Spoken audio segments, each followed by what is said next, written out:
Hey guys, in this video I'm going to walk you through the steps on how to add or link a debit card to your Cash App. So to do this from the home page of the Cash App, what we want to do is go down to the bottom left hand corner. There's this image that looks like a little building. We're going to click on that.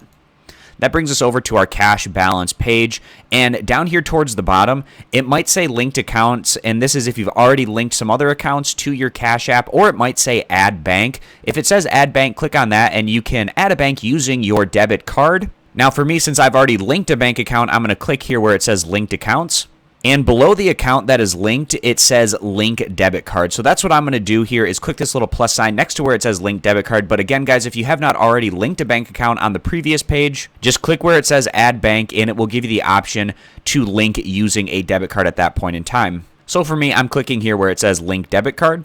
And then it says add a bank using your debit card. So enter in your debit card number here. And after entering in your debit card number, it's going to ask for the expiration date. So put in the month, the year, and then also the CVV as well as the zip that's associated with the debit card, and then click next.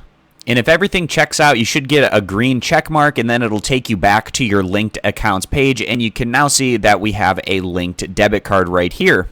So I hope this video was helpful, walking you through the step-by-step process on how you go about linking or adding a debit card to your Cash App account. I appreciate you guys stopping by. Consider subscribing to the YouTube channel, and I'll catch you back here next time.